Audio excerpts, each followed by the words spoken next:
بسم اللہ الرحمن الرحیم۔ السلام علیکم ویورز، میرا نالج ٹیوب چینل دیکھنے کا بہت بہت شکریہ۔ ہمارے چینل پر تاریخ اسلام سیریز کے تحت ویڈیوز پبلش کی جا رہی ہیں، اور اسی سلسلے کی اس اگلی ویڈیو میں ہم بات کریں گے سورہ برات کی تبلیغ کے بارے میں۔ سن 9 ہجری میں سورہ برات اترا، جس میں آئندہ سے مشرکین کا داخلہ مکے میں بند کر دیا گیا۔ تاریخ اور حدیث کی متفق حقیقت یہ ہے کہ پہلے رسول خدا نے سورہ کی ان آیات کو حضرت ابوبکر کے سپرد کیا اور کہا کہ آپ جا کر مشرکین کے سامنے اس کی تبلیغ کریں۔ جب حضرت ابوبکر روانہ ہوئے تو حضور اکرم صلی اللہ علیہ وآلہ وسلم پر پیغام ربانی نازل ہوا کہ سورہ برات کی تبلیغ یا تو آپ کریں یا آپ جیسا کوئی کرے۔ چنانچہ حضرت ابوبکر کو واپس بلوا لیا گیا اور حضرت علی بن ابی طالب کو اس سلسلے میں روانہ کیا گیا۔ تاریخ یعقوبی میں یہ الفاظ ہیں: اسے بس یا تو آپ خود پہنچائیے یا ایسا شخص جو آپ کے اہل میں سے ہو۔ یعنی اہل کا مطلب یہ تھا کہ آپ اپنے کسی اہل بیت کے فرد کو بھیجیں۔ در حقیقت سورہ برات کے الفاظ کچھ اس طرح تھے جنہیں نبی یا نبی کا کوئی گھر والا ہی بیان کر سکتا تھا یا تبلیغ کر سکتا تھا۔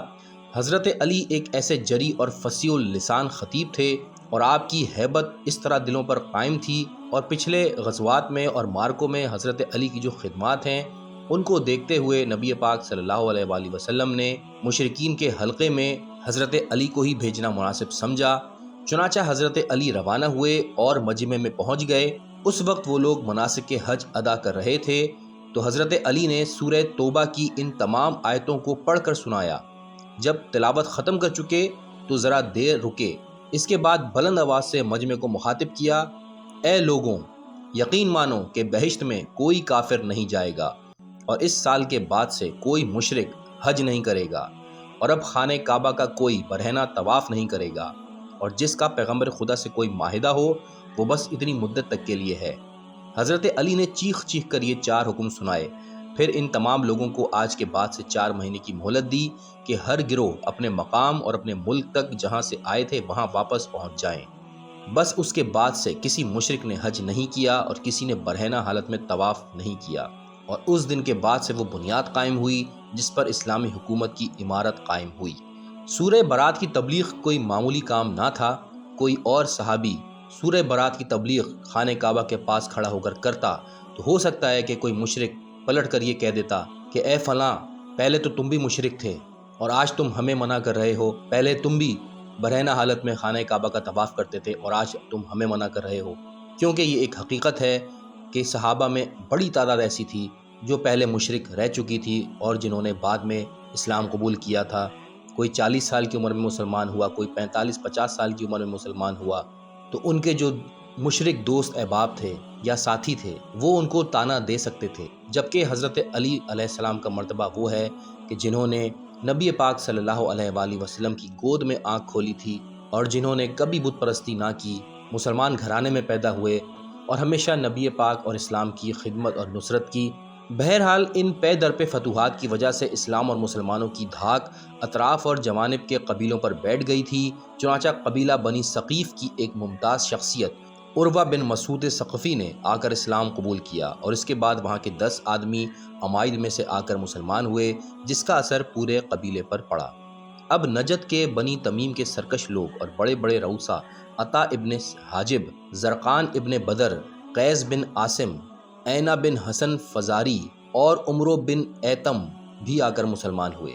بنی طے کا وفد بھی آیا جس میں زید الخیل اور عدی بن حاتم بھی تھے۔ ابن اسحاق کی روایت یہ ہے کہ پہلے حاتم طائی کی بیٹی اسیر ہو کر آپ کے پاس آئی۔ آپ نے اس کے باپ حاتم کی ضرب المثل فیاضی کی بنا پر اس کی بیٹی کی بڑی عزت کی اور غیر معمولی مراعات سے کام لیا، جس کا اس کے دل پر اثر پڑا، اور اس نے جا کر اپنے بھائی عدی بن حاتم کو آپ کی خدمت میں بھیجا۔ اس کا حضور نے اتنا اعزاز و اکرام کیا کہ اپنے ہاتھ سے مسند کے طور پر ایک گدا اس کی طرف بڑھایا کہ وہ اس پر بیٹھے۔ بعض مورخین نے صراحتاً لکھا ہے کہ حضرت خود زمین پر بیٹھے اور اسے مسند پر بٹھایا، یہاں تک کہ اس نے بھی اسلام قبول کیا۔ ظاہر ہے کہ یہ تو حالات کا دباؤ تھا جو یہ سب اسلام لا رہے تھے، مگر ہر ایک کی قلب ماہیت ایک دم تبدیل نہیں ہو سکتی۔ چنانچہ عمر بن مبدی کرب ایک بڑا نامی گرامی سورما عرب کا تھا، وہ بھی آ کر دار اسلام میں داخل ہوا مگر تھوڑی ہی دیر میں ایک مسلمان کا گلا پکڑے ہوئے پیغمبر خدا کے سامنے آیا اور کہا، اس بدماش نے میرے باپ کو قتل کیا تھا، اس سے میری داد دلوا دیجیے۔ پیغمبر خدا صلی اللہ علیہ وآلہ وسلم نے اصول اسلامی کے مطابق جواب دیا کہ جو کچھ جاہلیت میں ہو چکا ہے اس کا بدلہ اسلام اختیار کرنے کے بعد نہیں لیا جا سکتا۔ یہ سن کر وہ بہت برہم ہوا اور دوبارہ اسلام سے منحرف ہو گیا اور لوٹ مار میں مصروف ہو گیا۔ چنانچہ اس کی سرکوبی کے لیے حضرت علی کو بھیجا گیا، جس پر اس نے پہلے تو بڑا تنتنا دکھایا، پھر اس کے کچھ ساتھی قتل اور عورتیں بچے اسیر ہوئے تو اس نے راہ فرار اختیار کی اور دوبارہ آ کر مسلمان ہوا۔ ویورز، تاریخ اسلام سیریز کی اس ویڈیو کو یہاں پر ختم کرتے ہیں۔ اس سے آگے کے حالات و واقعات اگلی ویڈیو میں آپ کے سامنے پیش کیے جائیں گے۔ بہت شکریہ، اللہ حافظ۔